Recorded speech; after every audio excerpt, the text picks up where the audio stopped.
Hi, everybody. Welcome to Vanessa's Van Life Journey. I am here today for a conversation. Y'all come on in, thumbs up the video if you are my friend. Come on in and thumbs up the video if you my friend.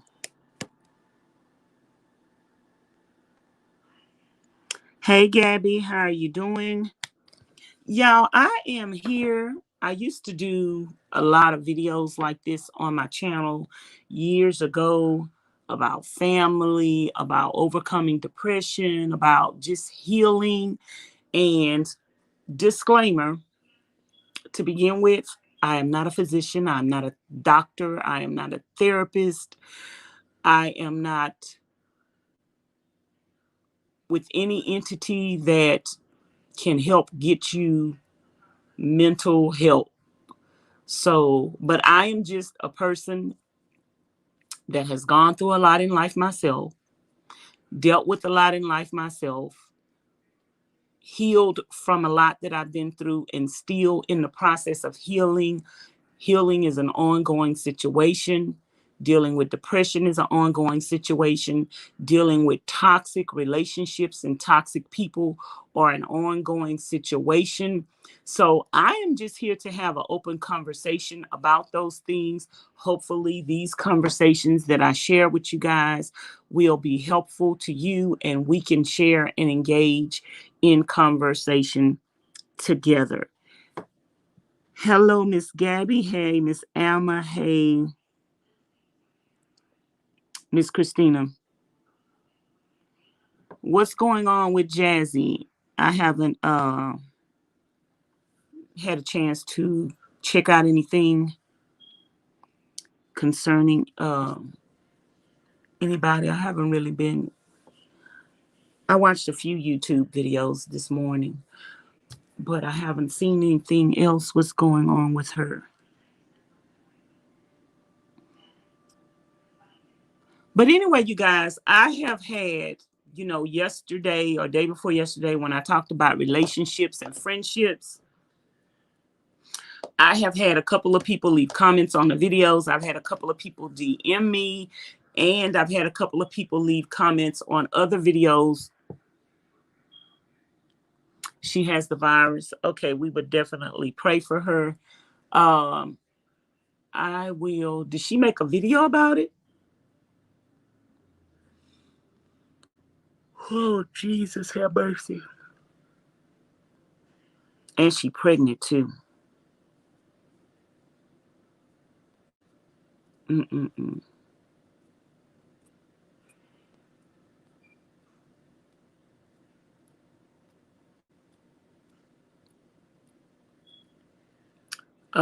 I've had several people leave comments on my videos concerning the family dynamic, family relationships, family torment, just so many things that they are going through that have caused them, that have wreaked major havoc in their lives long term because of things that they have gone through with family members. So today I want to talk about family relationships, family dynamics specifically, and also talk about walking away from relationships with family members. And we have this stigma when it comes to family. I don't know about any other race because I'm not any other race. I only can speak from an African American who grew up in an African American family, who grew up in an African American family that was dysfunctional, who grew up in an African American family seeing violence, sexual abuse, drug abuse, alcohol abuse, domestic violence. Just when you've grown up in an African American family and you've grown up in the hood, you or have liably, you have possibly seen some. Okay, her stepmother put it up. You have possibly seen some of any and everything. in your life growing up in an African American family. So again, I'm not speaking for any other race of people. I'm only speaking what I have endured, witnessed in my own family, and what I've also seen and witnessed in other families, in the same neighborhood. Let me go get my phone charger, you guys.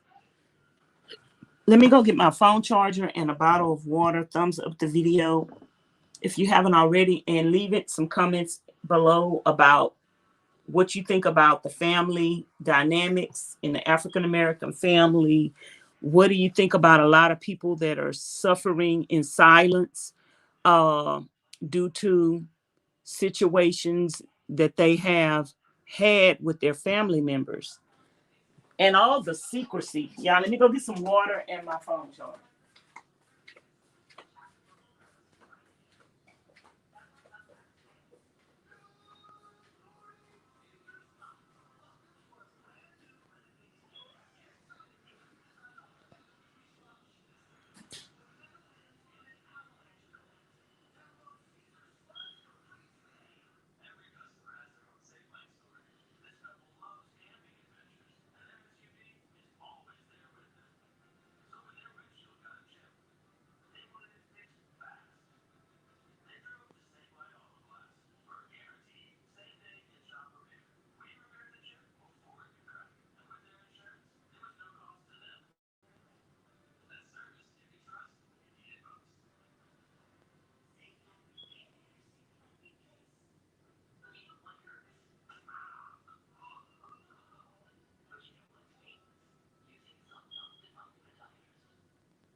I still forgot my water. How are you guys doing today? Don't forget to keep my jazzy life in your prayers. Miss Christina just said that she has the virus and she's pregnant, you guys.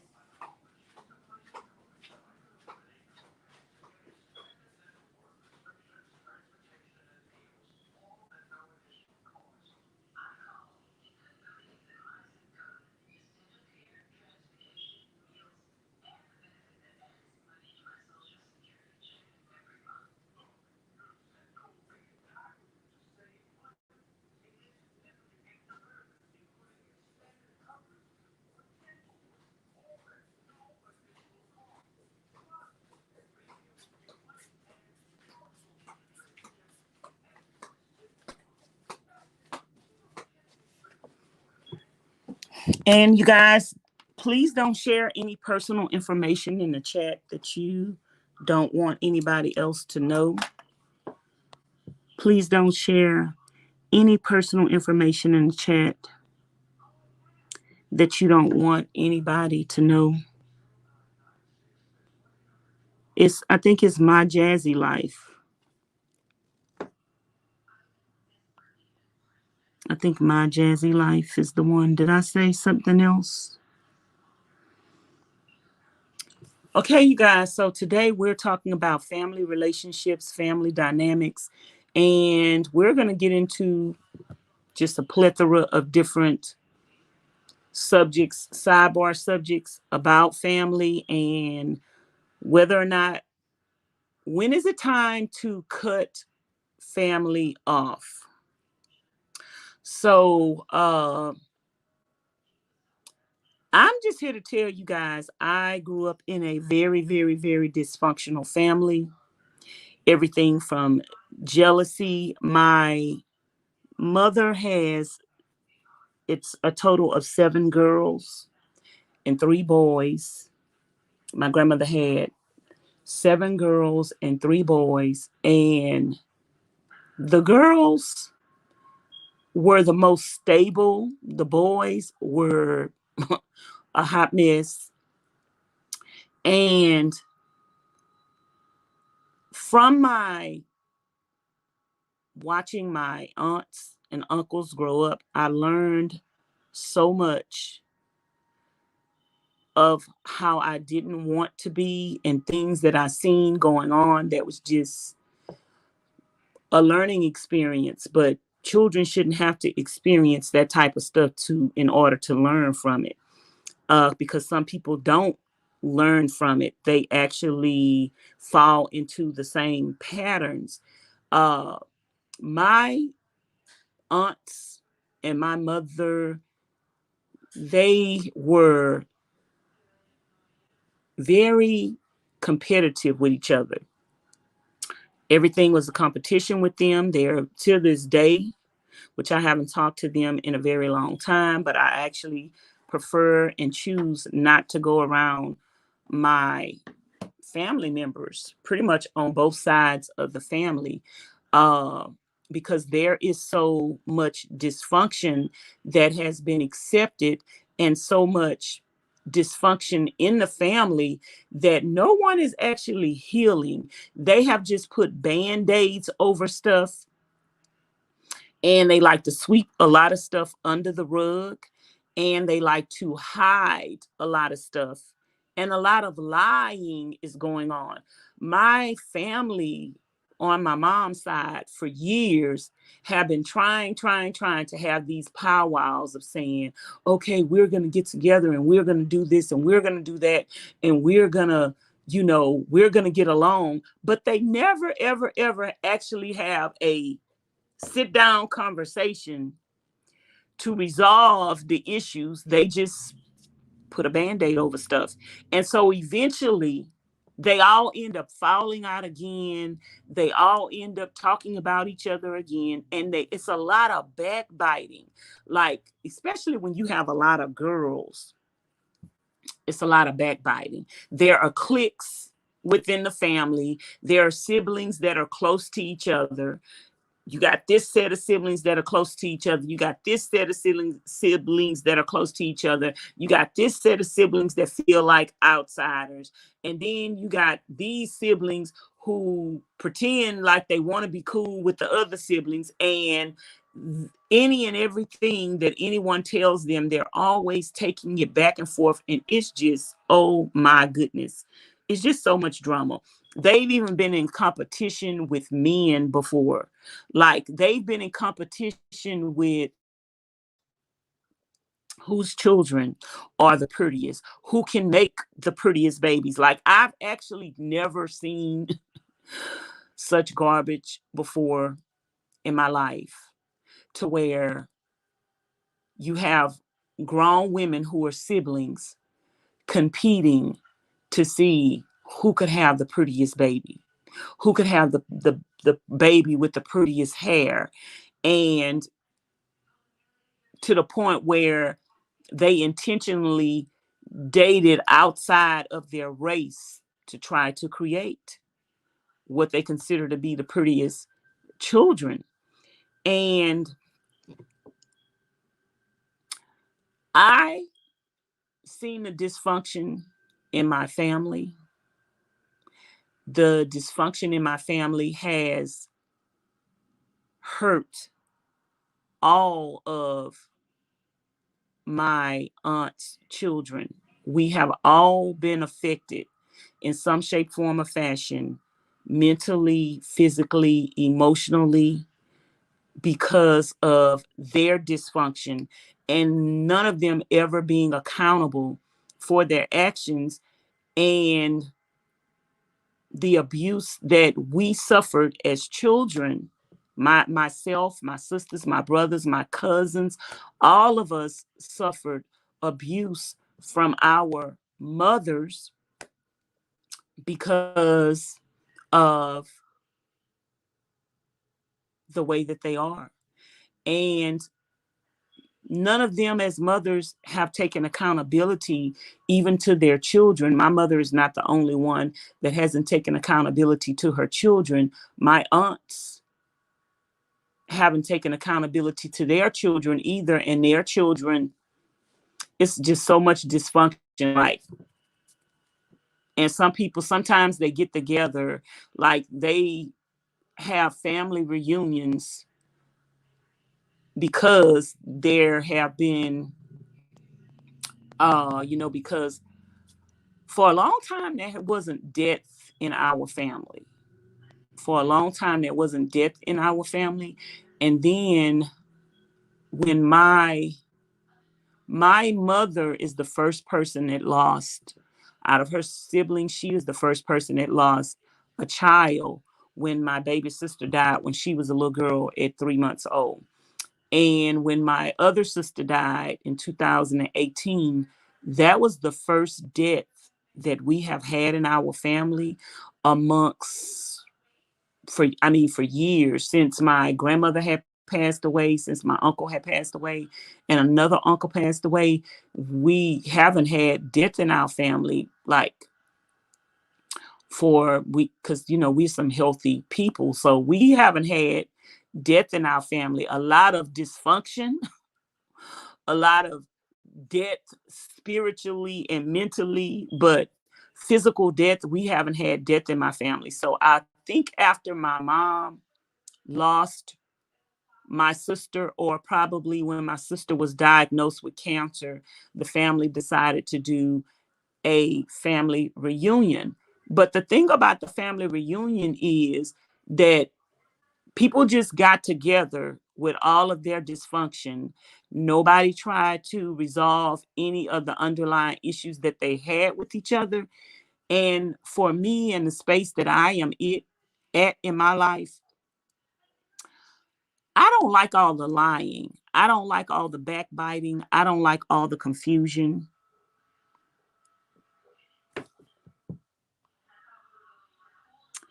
Let me see what y'all saying. Um, Cherie say my parents always been verbally abusive to my brother and I. Now that they are older, they need me, but I can't handle going to visit and help them. It's emotionally draining. Miss Sherry, I totally 100% understand that.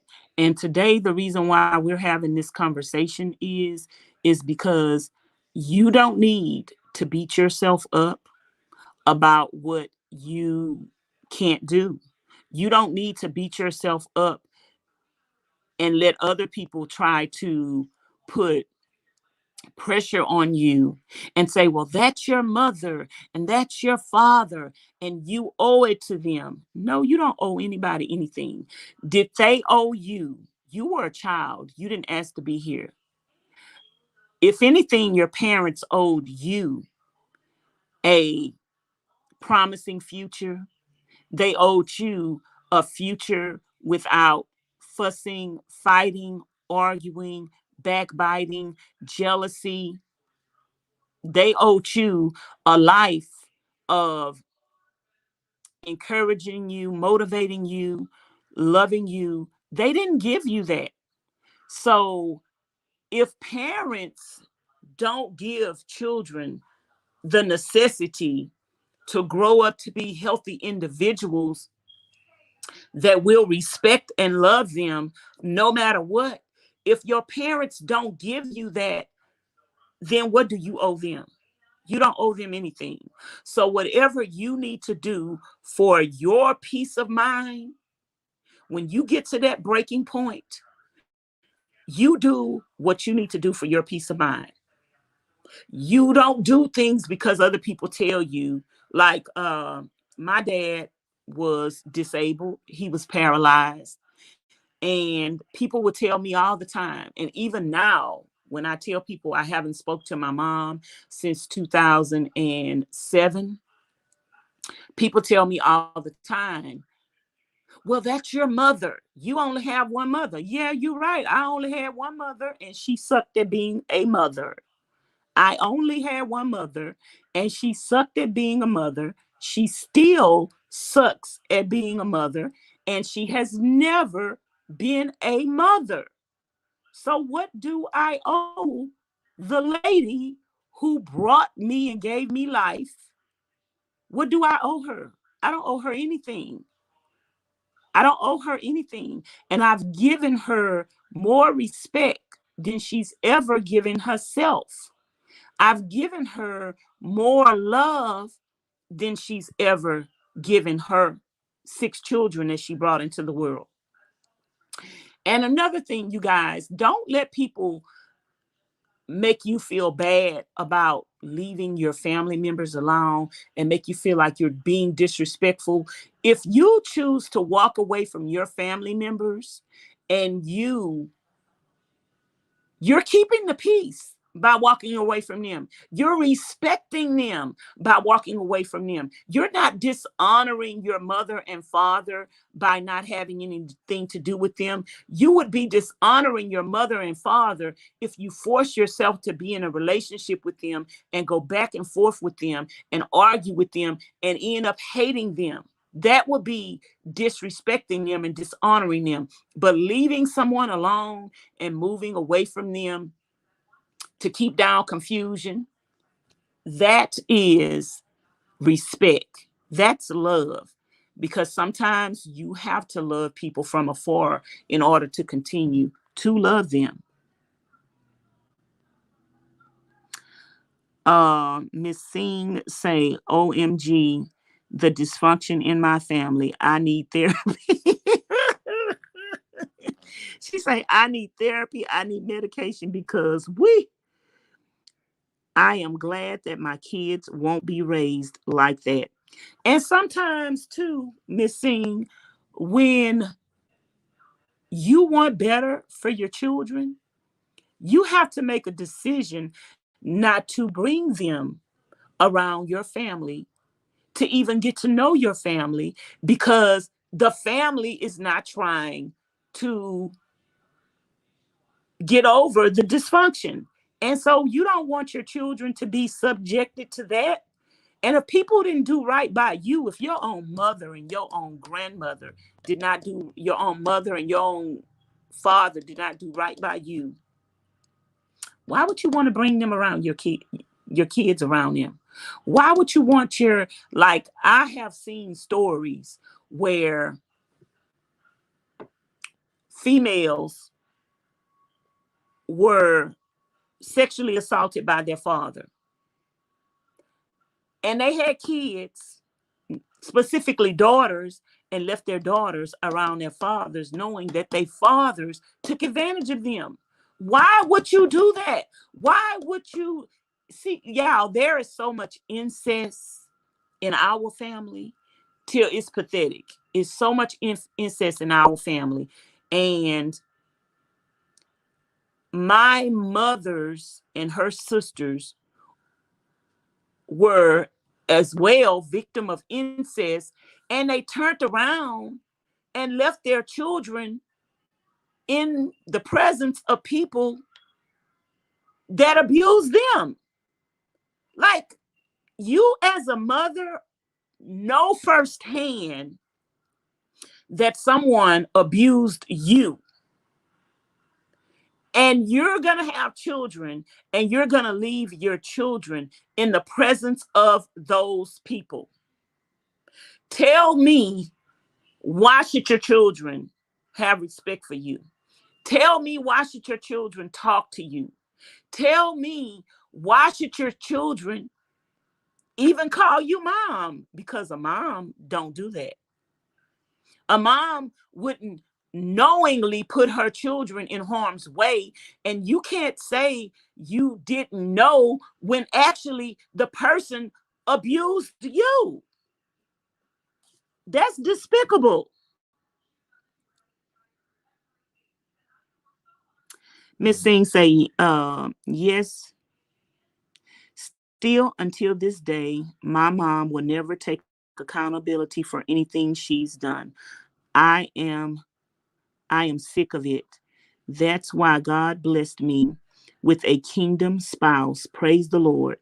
I don't have to be around my family at all.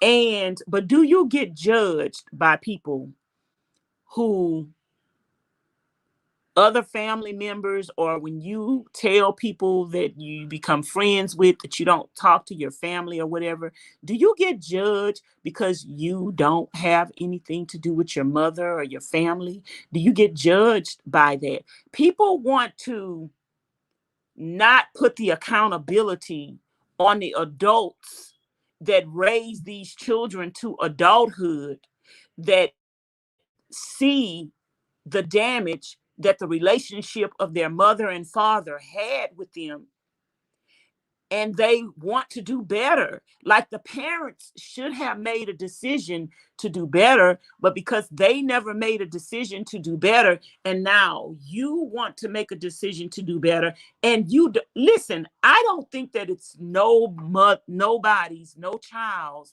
decision not to have anything to do with their parents. We want a relationship with our parents, but we want a healthy relationship with our parents. We don't want a relationship where they're never going to talk to us about our hurts and pains. They're going to continue to sweep things under the rug. They're going to say we're lying about stuff that happened to us, that they clearly know happened to us, but they're not willing to face it. So they are willing to ignore it and call us a liar to our face. So rather than subject ourselves to more abuse, because that's still abuse. So rather than subject ourselves to more abuse, we choose to take our power and say, I don't have to do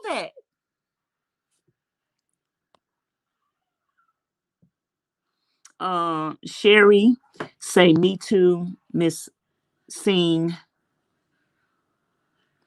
I'm working my way. That song, I'm working my way back to you, girl. I am working my way to y'all comments.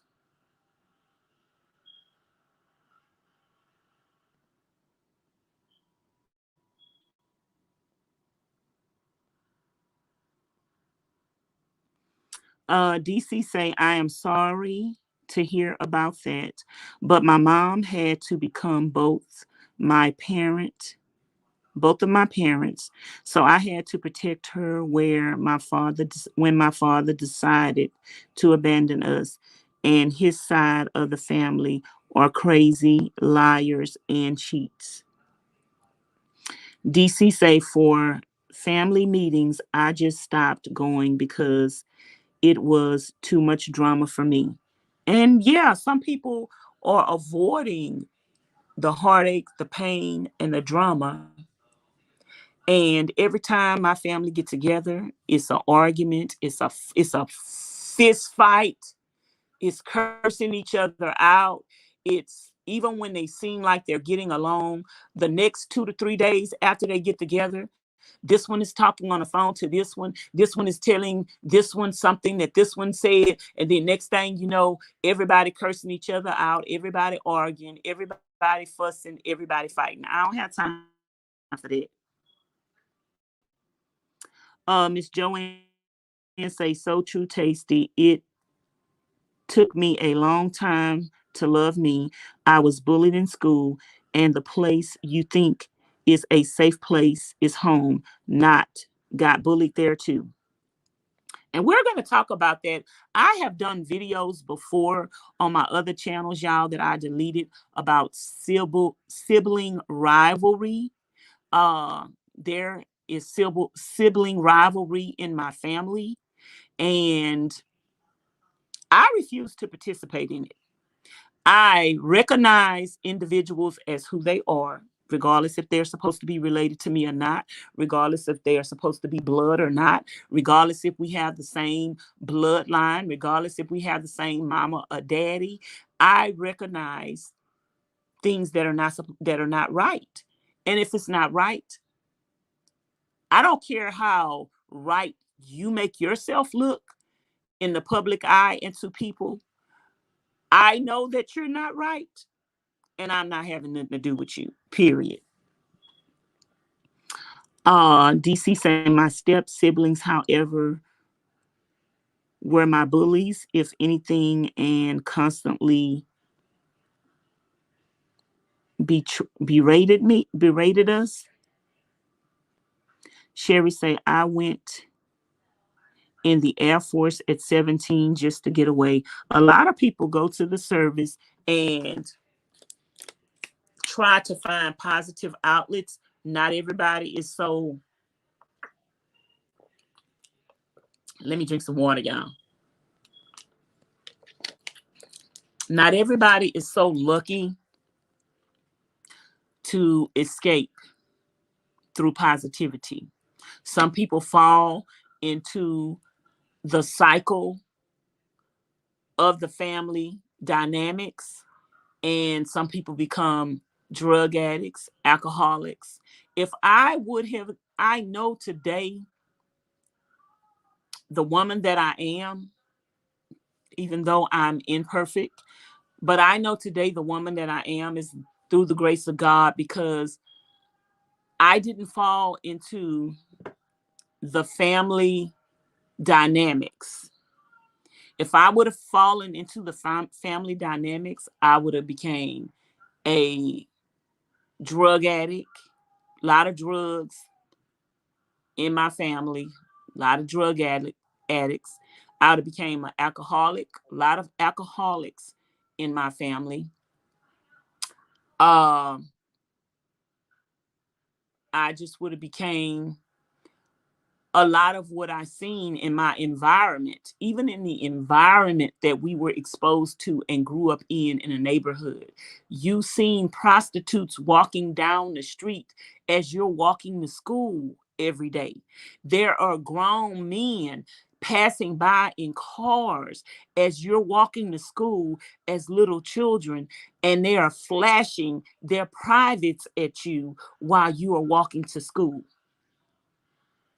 As you're walking to school, you're passing grown men that are alcoholics sleeping in a ditch. Like, that's the environment that you grew up in, and your parents put you in that environment, allowed you to be in that environment. They didn't provide a safe haven.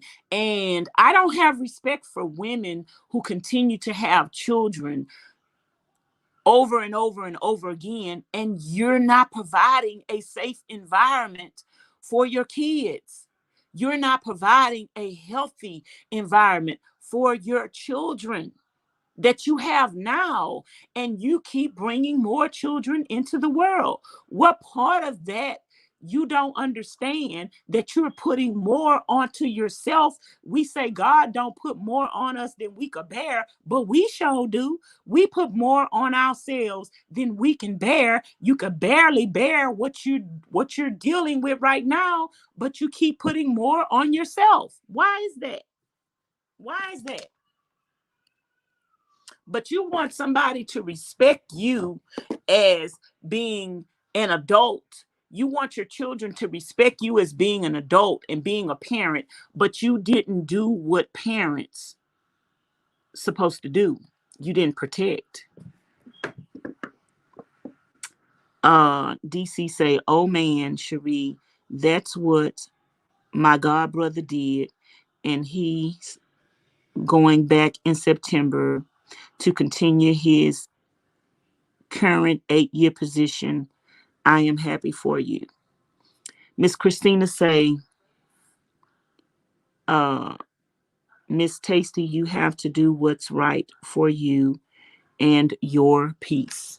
And that's what I decided to do back in 2007, Miss Christina. I was in a very bad way mentally, not necessarily physically, but mentally. I was in a bad space. I was in a space of depression, heavy, heavy, heavy depression. I would cry all the time. I was suicidal. I just was in a bad way. And when I looked around at my relationships in my family, I began to evaluate, where was this hurt and this pain coming from, and why, no matter what I did in life, the hurt and pain would still follow me. And when I started looking at what was the cause of the pain, it was my family. It was my family. It was mostly my mother. It was being having gone through traumatic things, traumatic experiences. It was mostly my mother. It was mostly my father. It was the relationships with that my mother had with her siblings, that my mother had with her family. My mother did things in her family that caused her family to turn on her. And when her family turned on her, they pretty much turned on us, the kids. We paid for her sins. And the children always pay for the parent's sins. But the parent that doesn't acknowledge their sin don't think that they are making their children suffer. They never connect the dots to say, I did this, I put my children through this, I drug my children around this and that. My children never finished a school year in one place, and these things had negative effects on my kids. DC say his family was so damn sad, but I feel closer to them than my father's side of the family. Cherie say, yes, Tasty, I get so much hate for not going to see my parents. But you can't worry about what people think about your decision. Your decision is for your peace of mind. And the only person that you are living for is yourself. And when you bring children into the world, now you're living for those kids. So whatever decisions you have to make in life to move in a peaceful manner, to move in a manner that is going to get rid of the dysfunction. If parents were willing to, like I said, no child wants to not have anything to do with their parents. But if your parents were willing to do the right thing, have conversations with you and clear the air and act accordingly, then you would have something to do with them. So it's not your fault that you don't have anything to do with them. It's their fault because they're still not willing to act like the adult and the parent that they should be. Just because people get older doesn't mean they're getting wiser. Just because people get older don't mean that they're holding themselves accountable, and don't mean that they're doing the right thing.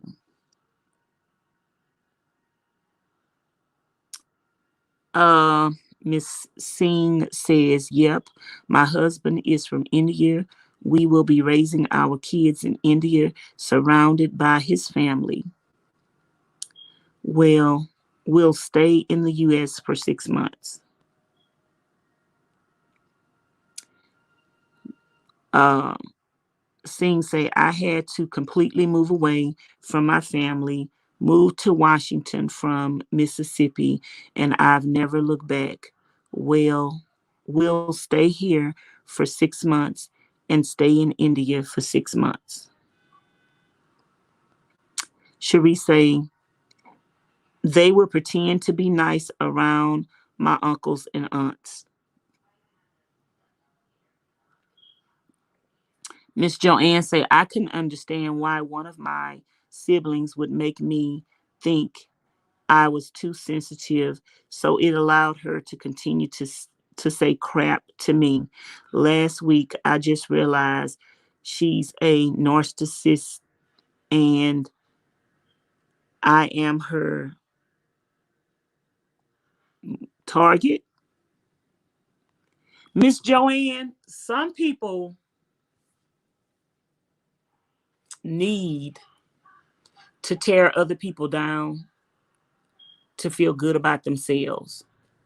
And usually when there's a sibling rivalry, the person that seems to be the most stable, the most likable, the most friendly is usually the one that is the bully, because they have a good way of lying. I remember when I was 13 or 14 years old, because I'm the oldest of 6 children, it was 5 living at the time. I was held responsible for everything that my siblings did. When my siblings did something wrong, my grandmother would whoop me instead of my sister and brother. And one of my siblings would always lie. This person was a good liar. And I always caught whoopings for this person. And one day my grandmother was getting ready to whoop me, girl. She was in the backyard pulling up a whole tree. She wasn't taking the branch off the tree. She was pulling up the whole tree. Girl, I started running. I told that was the last day that my grandmother she didn't even whoop me that day. But that was the last time that she ever attempted to whoop me, because I ran from her. And when I finally did confront her, we called my grandmother Medea. I told Medea, I said, Medea, I am not letting you whoop me anymore for something that I did not do. I said, I did not do that. That person is a liar. And you just take that person's word for everything. And I am not letting you whoop me anymore for what somebody else does. And God must have spoke to my grandmother, because she didn't whip me that day, but I had to run from her for a couple of hours to get her to think. But that sibling, till today, I do not speak to that sibling. And I will probably never, ever speak to that sibling again, ever in life, because that person is wicked, evil, demonic, a liar. They do not like to see other people get along. They forge wedges in between relationships. Any relationship that they see people getting along, they're going to try to cause confusion. They're going to try to cause jealousy. Even I've had relatives who would come to their own sister's house and would try to throw themselves at their sister's husband so they could say, oh, your husband want me. Oh, just outright trying to cause confusions. And I wish I would be around a person that is constantly, no matter who you dating, no matter who you with, they flirt with the person. There is so much stuff that went on in our family that I just can't do it. Some of my family members walk around butt naked. Females walk around butt naked in front of the males in the family. Male relatives in the family, making the male relatives look at them and want them. And then once the male relative look at them, then they say the male relative trying to do something to them. And if that does come up in that male's head, eventually, look how many times you done walked in front of them butt naked. Like, you want to be wanted and desired that bad that you walk in the front of your own relatives butt naked. You walk in the front of your own sister's husband's butt naked. Like, I can't do it, y'all. I can't. Miss Singh say my husband did at first because India families are very oriented. But once he seen the dysfunction for himself and how my family treats me, he doesn't care for them. Miss Cherie say, I understand, Miss Joanne. Singh say, I was molested by my uncles, or as a child, abused by my grandmother. My mom wasn't there, dad wasn't there, and my mom still won't take accountability for her abandoning her kids. She says people need to stop. People need to stop what? She says people need to stop blaming their problems in their lives on their parents. I am shaking my head. Well, she need the Lord. Miss Joanne say I finally. Oh, hold on, y'all. I didn't put y'all comments up.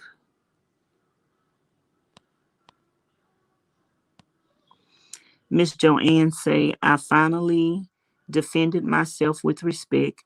You would have thought a mountain fell on her. I had to pull back, regroup, and disconnect from her. But I now, but you know, a storm is coming. Hey, Miss Brittany. Brittany say my family tried to hurt my relationship. Who's going with? Who you going with now? DC say take care, y'all, and keep up the great work, Vanessa. Thank you, DC, for joining us today. Miss Singh say, yep, they don't like my mom, so they didn't like us either. And parents don't realize they put children in harm's way every single day through their actions and deeds. Miss Joanne say, I have been reading on people with narcissistic behavior. You either cut them off or stonewall them. This can deplete your energy. The best thing is to cut them off. Miss Joanne, if you've given people tries after tries after tries, and every chance you give them, they hurt you, they backstab you, they lie on you, then I don't care if it's your sister, your brother, your mama, your daddy, your uncle. I don't care if it's your own child. If you keep giving people chances over and over and over again, and you're the one that's continually getting hurt, then they don't care nothing about you. All they thinking about is them. So at what point are you going to think about yourself?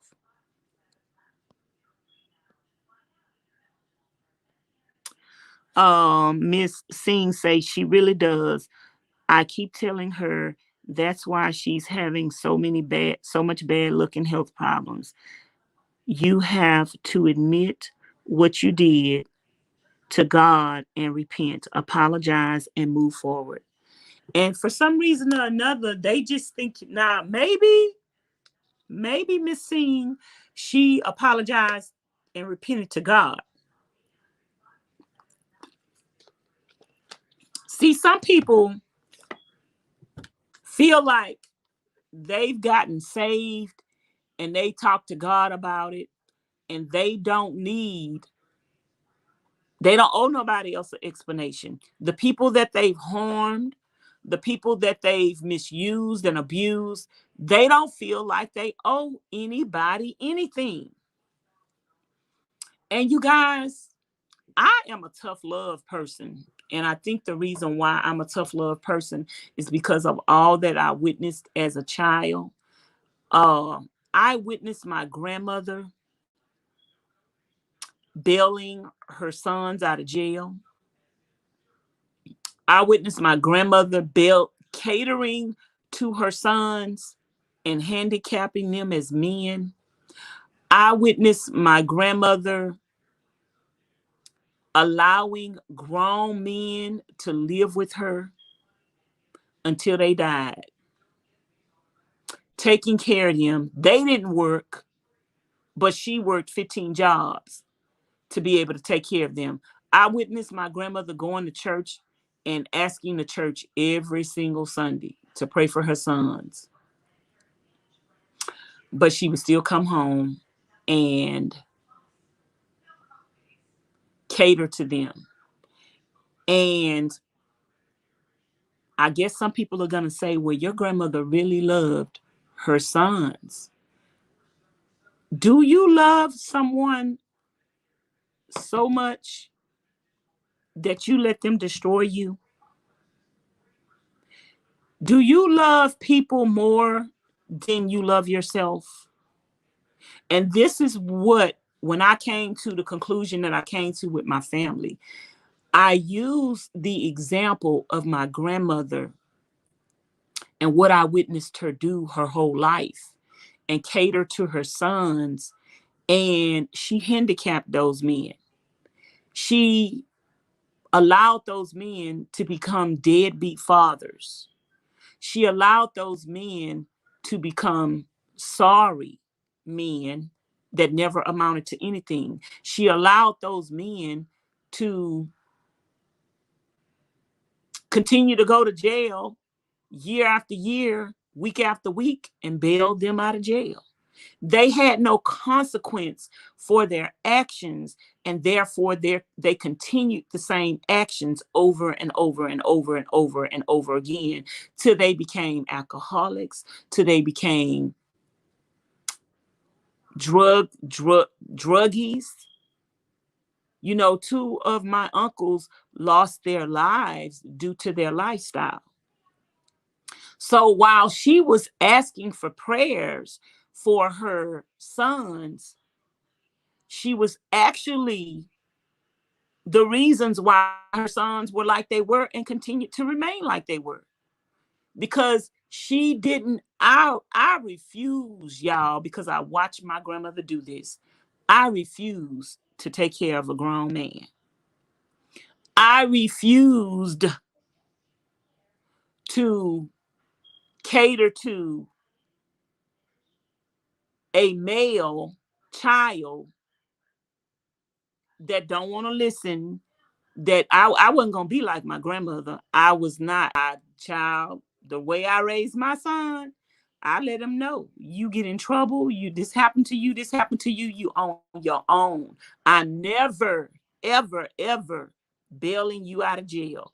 If you choose to go down that path, you were taught not to go down that path, but if you choose to go down that path, you made that decision on your own, and you're going to have to live with it.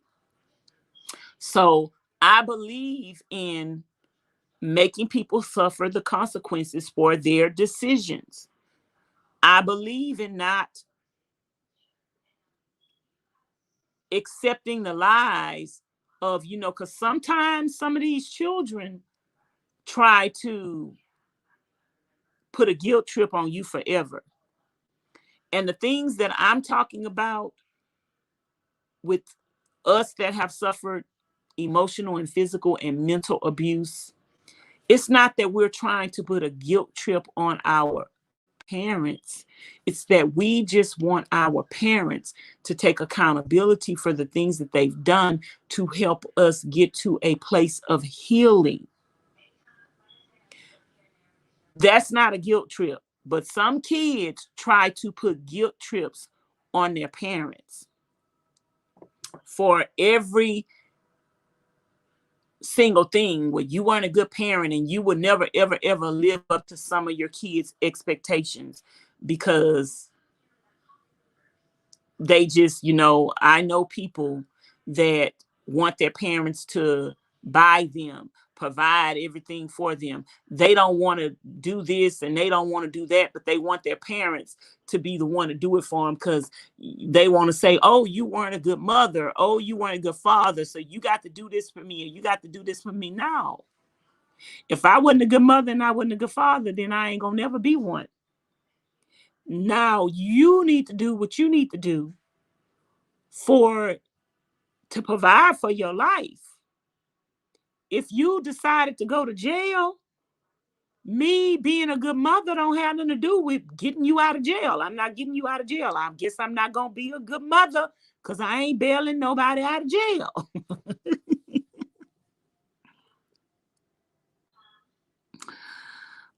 Miss Sherry say, Tasty, I appreciate you opening up to us. This helps. You're welcome. Miss Joanne say, that is very true, Tasty. I didn't know until now what was going on.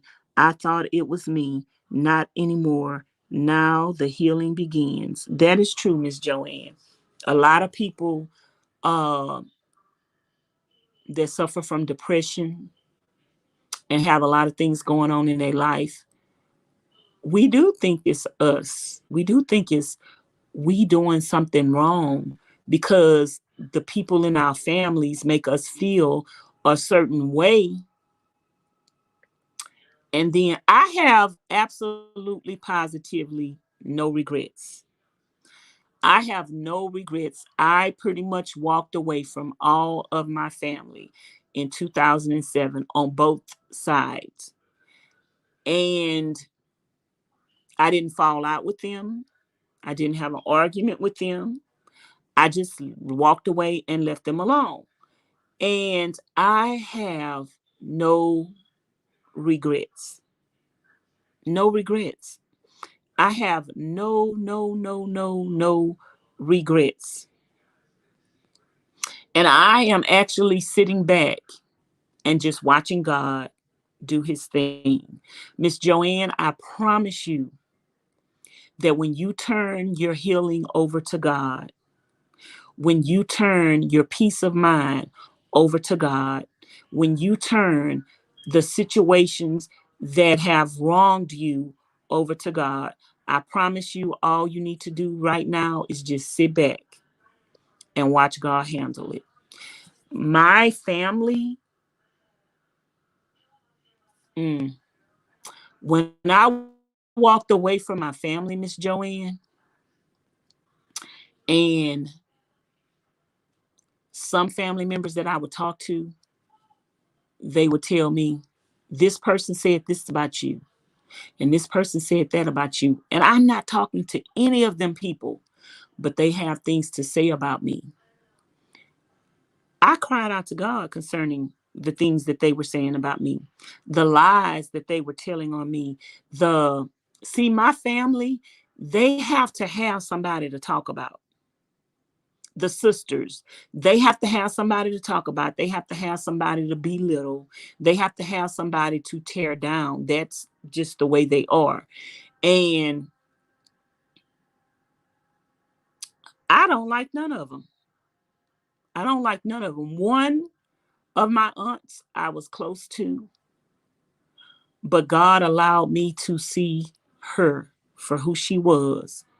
And when he allowed me to see her for who she was, because when you're a child, you look up to people and you idolize people. I had several of my relatives that were involved in drug dealing. And one of my relatives, female, talked to a drug dealer, and she always had nice things because she talked to a drug dealer. And as a child, you don't know that this woman is talking to a drug dealer, or you don't know what drug dealing is. You just see all of the materialistic things that she has, and you think that the person is a nice person, and Y'all,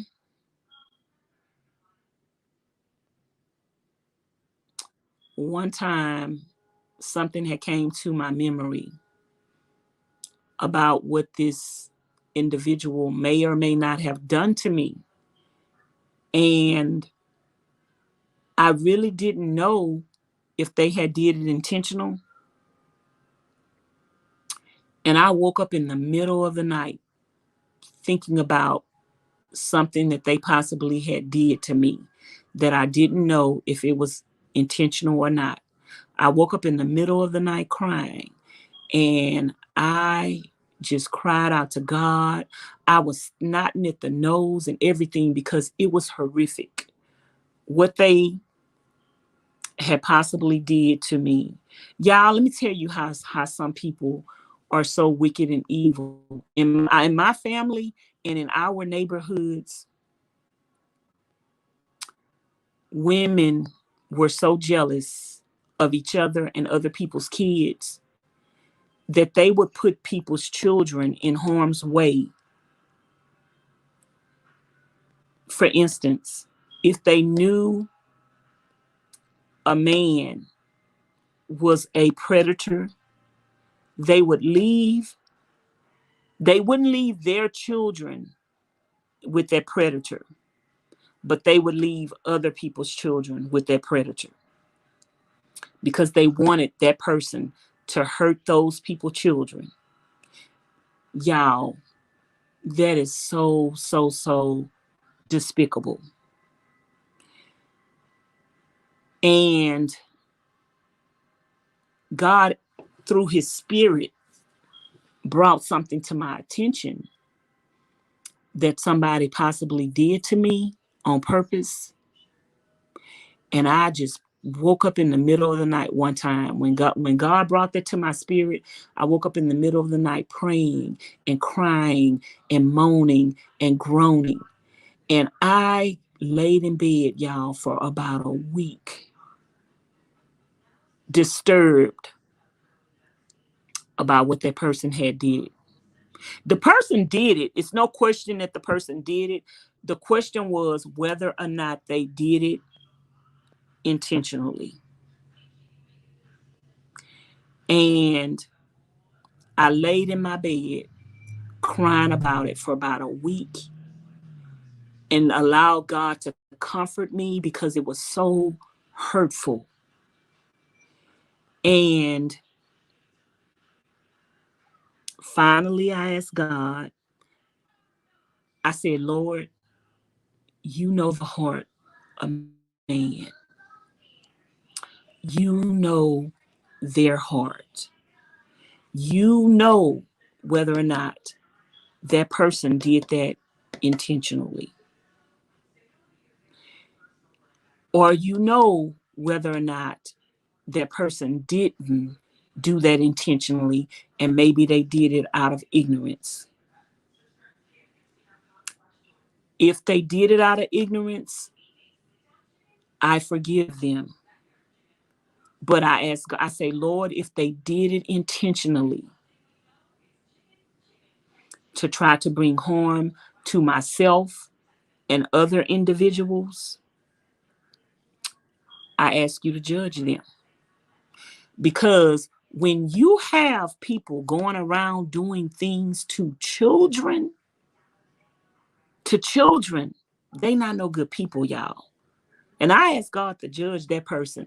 And I'm telling you, y'all, in a matter of weeks, and I've turned my family over to God. I turned them over to God. The things that they did that they won't acknowledge, the things that they did that they sweep up under the rug, the things that they did that they think they got away with, I turn them over to God. And when I started turning those people over to God, y'all, I want you to know all hell broke loose on their end. All hell broke loose on their end. All hell broke loose on their end. The tears that they made other people cry, The tears that they made other people cry, they crying them tears now every day. And I don't feel sorry for them, especially when you have, and I'm telling the truth and shame the devil. I don't care who sees my videos. I have family members that watch my channel that have never said anything on my channel before. I have family members that watch my channel that are going to go back and tell the other family members, she's talking about you. I don't care. I don't care. But I have family members that sold drugs to women and got women hooked on drugs to the extent where the women became prostitutes, to the women became addicted to drugs, to the women, children's ended up in the system, to the women started prostituting their bodies until they got AIDS. I have one family member, in my opinion, because I witnessed it, I have one family member that, in my opinion, is responsible for probably over 10 women being dead today, because those women got addicted to drugs because of that person. Those women got involved in drugs because of that person. And God allowed me to see that. God allowed me to see. I was looking up to that person. I was idolizing that person, or I was very close to that person because I thought she was a good person. But when I got grown, and I actually looked at the things that I remember that person doing, and I looked at all of that person's close friends dying, and their children being in the system, and those women getting AIDS, but she is here prospering according to what people believe is prosper. She is here wealthy. She is here with a good life, but she sold all her friends out to a lifestyle that affected those women, that affected their children. Their children became motherless. Their children became children of the foster system. Their children became strung out and on drugs themselves because that's what they seen their mothers doing in front of them. And y'all, before I uphold people in their wrong, I will walk away from I've done it, and I will I don't want to have anything. I don't want to have anything to do with my family. Because not one single, the truth that I tell, they will say I'm lying. The relative that I am saying I feel is responsible for other women's deaths, she'll say I'm lying. She'll say I'm lying. She'll say she didn't have nothing to do with the decisions that people made. She'll say I'm lying. But God is truly going to judge her, and has judged her in a way that the tears that she has caused on other people, she will cry for the rest of her life every day.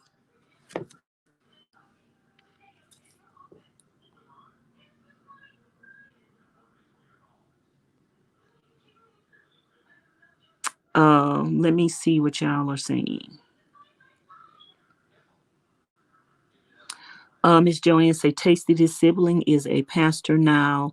Can you imagine the manipulation? No, Miss Joanne. Miss Joanne, you need to email me. You need to email me at tastymukbangeats@yahoo.com. Miss Joanne, I got two siblings in my family. I mean, not two siblings. I made a mistake by saying that, y'all. I have two relatives in my family that are pastors, and I have another relative that has their own congregation. They are the head minister in charge of a church and a congregation. They are a liar. They are a manipulator. They are a deceiver. They are a hypocrite. And they are on their way to hell. So, Miss Joanne, I understand what you're saying 100%. You are not alone. Run, Miss Joanne, run.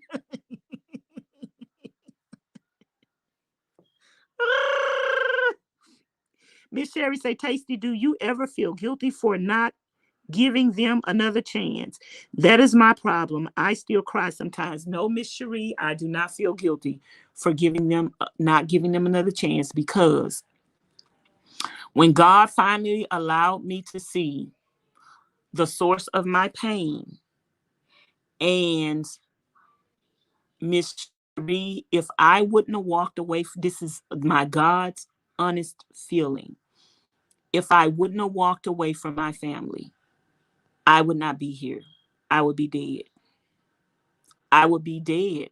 They didn't care about the torment and the things that I was dealing with and remembering from a child. They didn't care that their sins was destroying me, because I was holding so many secrets, because I am the oldest child and I am the oldest grandchild.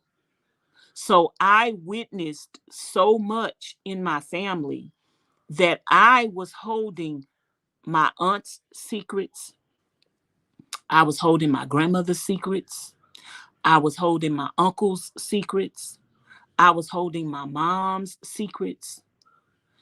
I was holding so many secrets of everybody, and nobody cared that it was destroying me. So I don't regret them people. Child, I would be in my grave, and them people would have just said, oh, we loved her. No, you didn't. When I finally realized that those people did not love me, and they do not even love themselves, and they don't love none of their kids, there is no regrets and there is no looking back. Do you want to be the woman? Do you want to be, what's his name, wife that turned into a pillar of salt? You cannot look back when God have set you free, when God have delivered you, when God have told you to run to the hills for your life. You do not look back. You don't look back. You can't look back. Miss Cherie say, my parents think they are normal, so they will never understand. Well, all you could do is pray. Continue to keep your family. Listen, y'all, just because you leave your family alone, don't mean you don't continue to pray for them. Don't mean you stop loving them. You love them and you pray for them and you ask God to change their hearts every single day that you wake up and you think about them. You ask God to deal with them. You ask God to judge them, and you ask God to change their hearts, if at all possible. If they're not turned over to a reprobate mind, you ask God to change their hearts. Sing say, yep, same with me. They'll say it's a lie. Miss Joanne say, I will email you. She had her own church too. Miss Joanne say, running. Miss Joanne say, yes, secret holder of secrets. And you guys, when you hold those secrets inside, I asked God, my relative that was involved in drugs, actually selling drugs. I was a little girl, and she had left some drugs in the house, and she didn't want my grandmother, her mother, to find the drugs. I was a little girl. My aunt exposed me to drugs by calling me and telling me to take her drugs and hide them. And when all of that stuff started coming back to my memory, and I was like, now, she wouldn't have never wanted anybody to do that to her child. She wouldn't have never wanted anybody to expose her child to drugs. What if I would have taken those drugs? What if instead of hiding them, I would have said, because I looked up to her? What if I would have said, she do drugs, so I can handle it and I can do it too because I want to be like her? And so she exposed me to drugs at the age of 13 or 14 years old. And the only person who knew it was me, her, and God. And I'm telling the world today, and I talk to God about it. And when I talk to God about everything that that female did to me, he brought judgment upon her, and he's continuing to bring judgment upon her life. She thinks she's blessed and highly favored because she's wealthy and well-to-do. But she's cursed with a curse until she repent and ask God for forgiveness, and until she repent and ask me for forgiveness. Instead of trying to paint me out to be a bad person because she doesn't want her secrets to come out, God is going to hold her accountable for every secret that she tries to keep a secret. Because God knows all.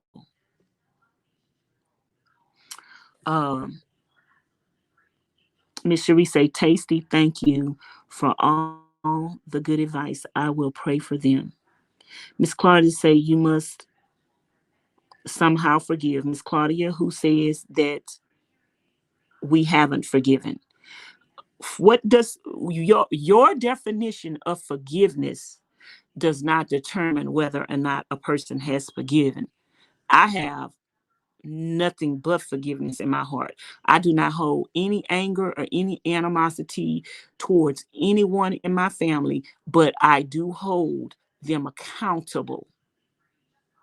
Just because God forgives us does not mean he does not hold us accountable. We still pay for the things that we've done. Let me ask you a question, Miss Claudia. This is how forgiveness works. Let me ask you a question, Miss Claudia. You go out and rob a bank tomorrow. You get caught. You go before a judge and you apologize to the judge and you ask the judge for forgiveness. You ask the people that you robbed for forgiveness and they say, we forgive you. Do you get away with robbing the bank, or do you still get sentenced to prison for robbing the bank? See, people misinterpret forgiveness with people having to pay for the things that they've done. I was sexually assaulted as a child by a family member. I forgive the family member. But does that mean that the family member didn't pay for their crime or their sin? Does that mean that God didn't hold them accountable for what they did to me? No. Me forgiving them don't mean that they did not pay. So a person talking about the things that happened to them, the person that's trying to help other people get resolutions with their problems and their situations and their hurt and pain, does not mean that a person didn't forgive No, it means that we are talking about the things that happen to us in order for us to forgive ourselves and realize that it was not our fault, so that we can get healing, that the people that you want us to forgive won't help us to get healing with.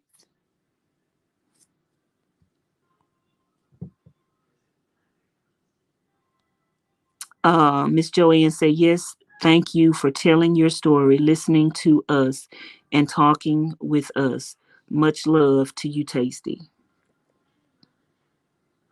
Miss Cherie said, I agree. Much love. Thanks, Tasty.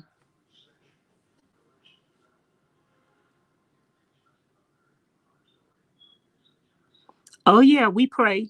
We pray. I pray that God judge them, Miss Claudia. So are you judging me for praying that God judge people for the wicked and evil deeds that they have done to us? I pray that God judge them. I pray that God brings them to their knees and lead them to repentance before they die and bust hell wide open. Yeah, I pray that. And while you talking to me and asking me and telling me what I should do, why don't you go reach out to them and talk to them and tell them that they should repent for their sins, that they should reach out to their children, that they should acknowledge the wrong that they've done to their children, because their children have been suffering in silence, because some of their children are walking around with depression that they are directly responsible for, that because some of their children are suicidal because of the things that they are responsible for. Why don't you go talk to them? It sounds like to me, Miss Claudia, you might have something that you're guilty for yourself and you're trying to make excuses for other people. Because I don't make excuses for people. Even after I forgive them, I don't make excuses for them. Even after I forgive them, I'm not covering up their sins. I'm not covering up the things that they're embarrassed and shame of and use those things to continue to hold people for hostage. I'm not doing it. And I am trying to help other people be free who are smothering and dying. So your advice is not good advice for a person that's been suffering in silence and dying. Your advice sounds real good, but your advice is not a solution for a person that is dying because of things that people have done to them. You cannot tell people how to heal. You haven't walked a mile in their shoes. You can't tell people what is going to be their solution and their resolution to get healthy. Whatever people need to do to get healthy and to find peace, do it.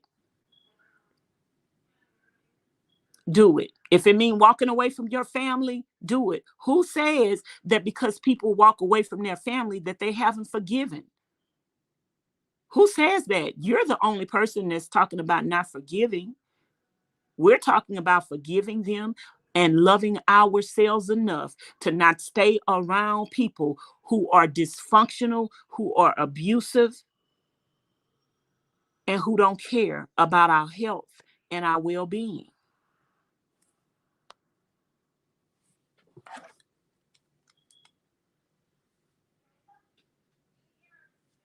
Mm-hmm. I'm waiting on a reply, which I probably won't get.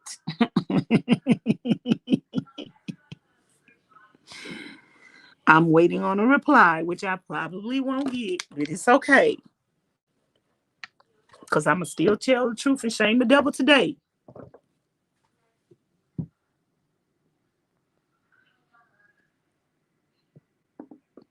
Hi, Brittany. Cherie say, yes, I forgave hundreds of times, went back to get hurt again. And at what point do you protect yourself? Miss Joanne says, let me put that up on the screen. Hey, Miss Brittany. Miss Joanne said, yes, I forgive my sister, but I will no longer be under her control, manipulated walking by me with sly remarks and praising me, then bringing me down. This in the same sentence, no more. Miss Brittany say, hi, everyone, love and light. Many blessings to you all. And Miss Joanne, you have the power to not let nobody destroy your psyche. You have the power to break the chain of the self-image that that person has created in your mind about yourself. You have the power to free yourself from being held hostage and being held prisoner by someone else's abuse. You have the power to not be in a relationship where you have become addictive to the abuse. You have the power to unsurrender yourself as a doormat to others. You have the power to not cry one more tear ever again behind people who intentionally hurt you and want to see you suffer. You have the power to be free of hurt, of pain, of suffering in silence, of holding it in. You have the power to acknowledge that you have been in the presence of evil by way of a loved one. You have the power to open your eyes and to see the truth for what it is. And you have the power to release that person from having handcuffs on you. You have the power. And today you choose to free yourself.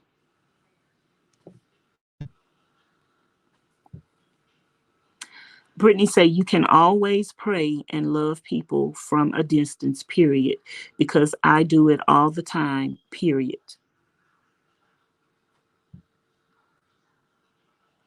Miss Joanne say, I know that now, Tasty. You are hitting my pain and hurt. You know. Thank you. I know, Miss Joanne. I know. Miss Joanne,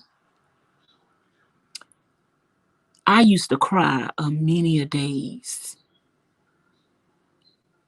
because of how these people have hurt me. I used to cry a many a days. And even though I cry sometimes now, my tears are not as much as they used to be.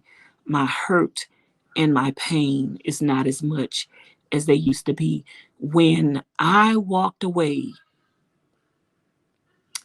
from the spirit of witchcraft and evilness, because that's witchcraft.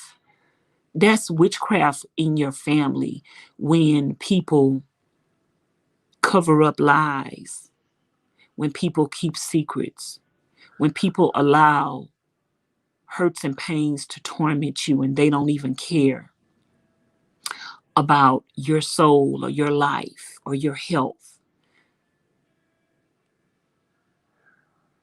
When you finally wake up and see, because those people are allowing the devil to use them to hurt their own family members.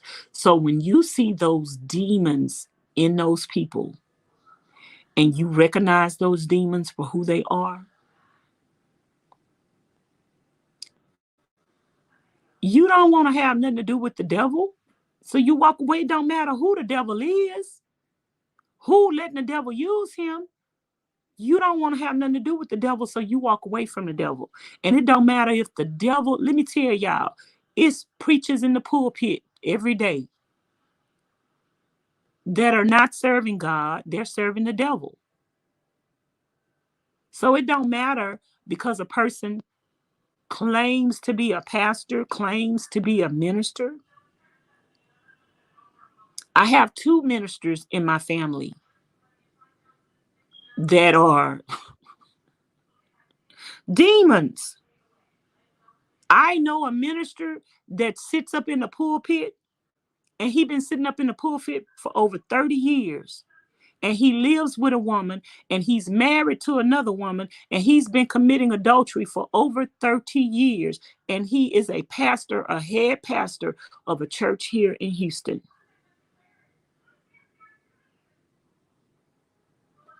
And he get up in the pulpit and preach a good sermon every Sunday. But do God know him? Is he of God? Does he belong to God? Is he a servant of God? No. I'm not impressed by a title.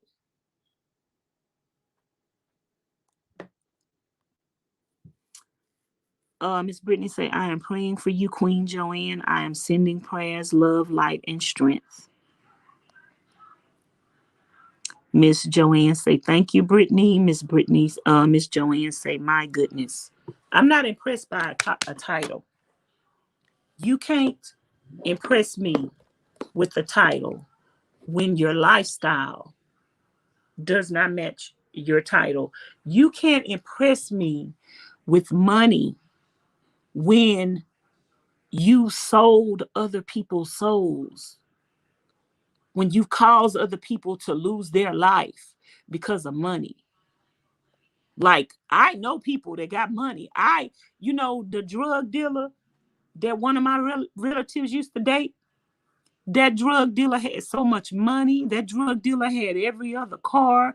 That drug dealer had Jaguars. That drug dealer had Porsches. That drug dealer had acres and acres of land. That drug dealer had farms and cows and horses and houses and rent houses, and had women for every day of the week. That didn't impress me.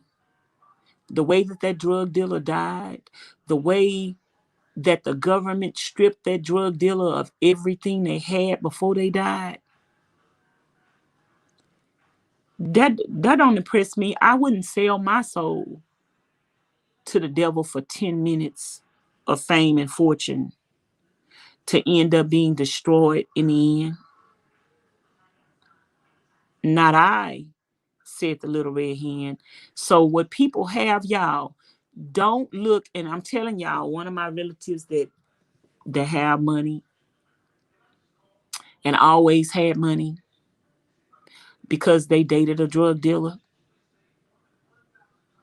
People looked at her life and didn't know about what she was doing. And her friends that did know what she was doing desired that lifestyle. So they sold. The devil used her. This is why I say she's responsible for a lot of people dying, because the devil used the financial gain, the material things, the clothes, the cars, and the money.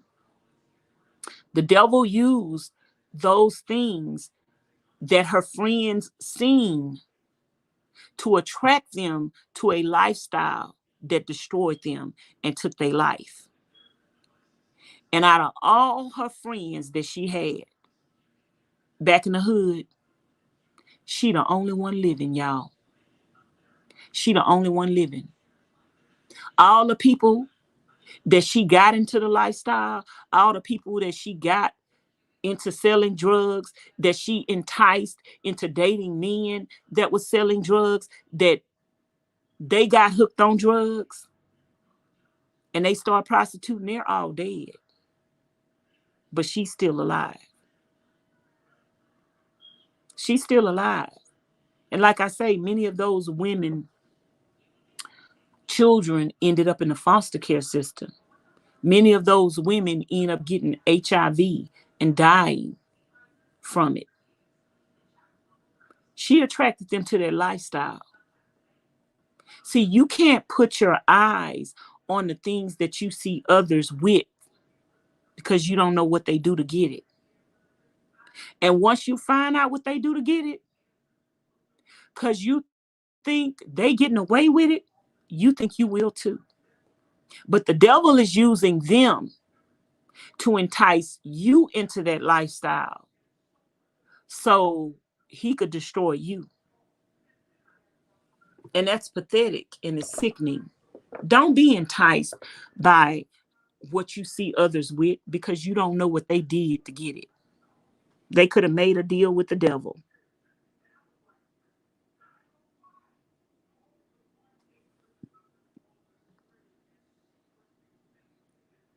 They could have made a deal with the devil, and many people have made a deal with the devil, sold their souls to the devil.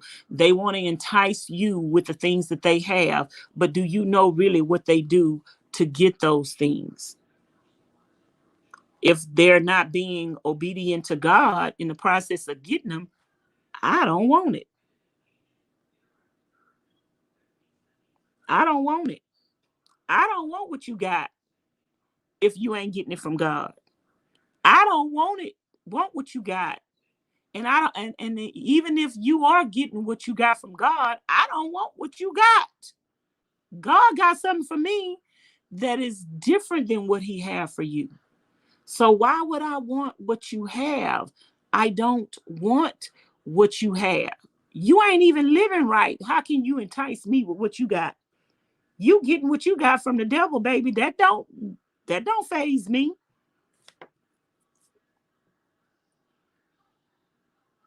Miss Joanne say, feeling much better. I have wiped my tears away.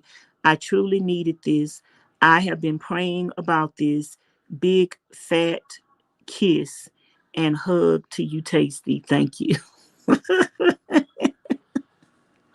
Miss Joanne, I love you. I don't want no sloppy kiss though. I don't want no sloppy seconds. Hold on, y'all. I'm typing something in the chat.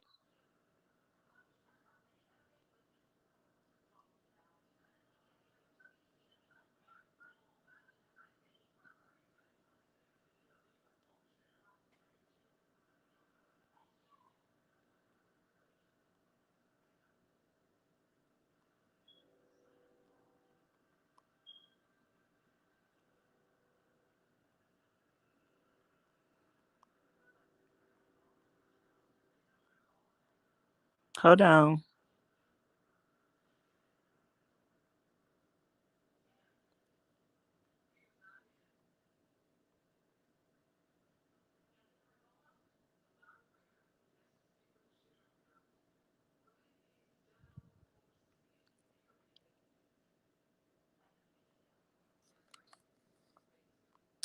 There you go, you guys. My email address and on Instagram. You can email me at tastymukbangeats@yahoo.com.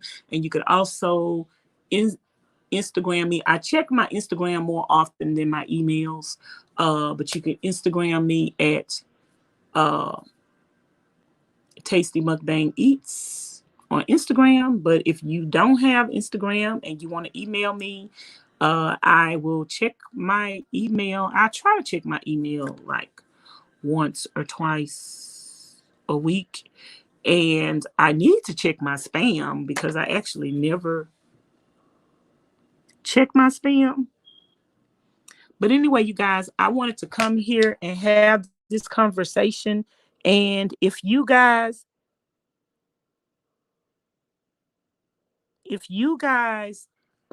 have any uh, questions or any other subjects regarding this that you want me to talk about in the future, if you want me to, whatever you want me to talk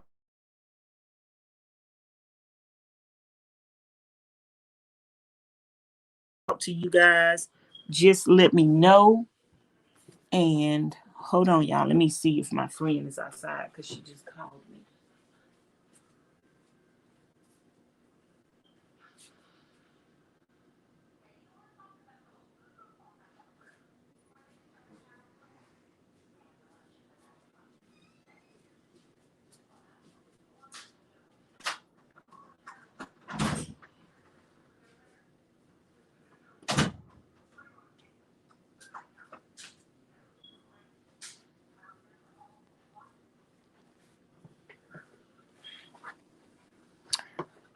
But anything else you need from me, and if anybody wants to DM me anonymously and tell me what topics they would like to talk to me, want me to talk about, or you know, like how do you want me to branch off into another subject covering this, because each one of these topics need to be addressed individually. I have talked about sibling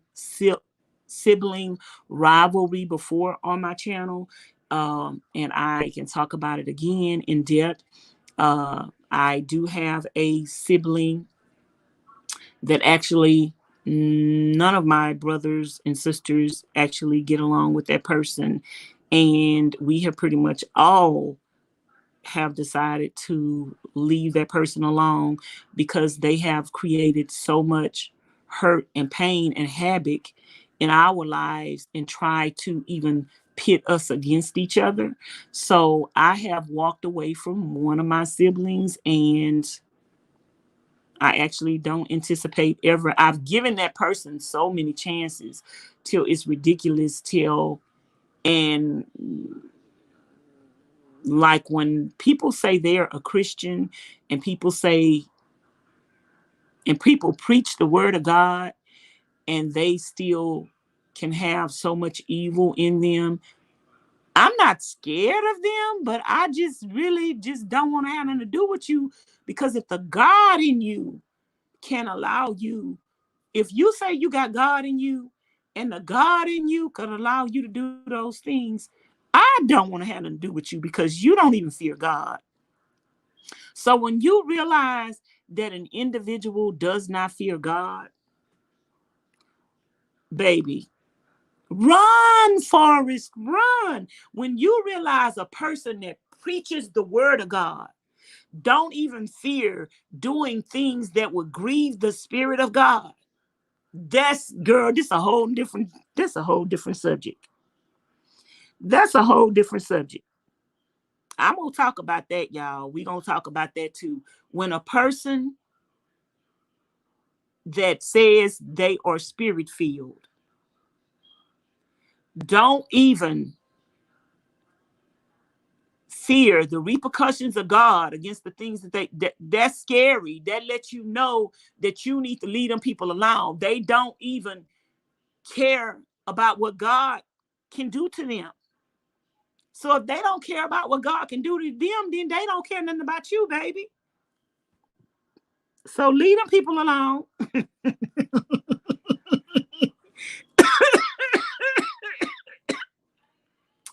Y'all, I'm gonna let y'all go. My friend just called me. She's still up at the hospital. So I'm gonna go and call her back and see what it is she wanted. And I'm gonna talk to y'all later. I love y'all. Appreciate y'all. Leave in the comments bar below and let me know if this conversation was helpful to you. And share this video with anybody that you think this video could be useful to. And I will talk to you guys later. If anybody wants to support my channel in any shape, form, or fashion, my Cash App is in the description box below. It's Tasty Mukbang Eats, all lowercase. My PayPal is in the description box below. My Amazon wish list is in the description box below if you'd like to order something directly from my Amazon wish list that I could use. And my mailing address is in the description box below as well. Thank you guys for tuning in and joining me. I will talk to you guys later. I love y'all, and y'all have a blessed and wonderful day. Thanks for watching Vanessa's Van Life Journey.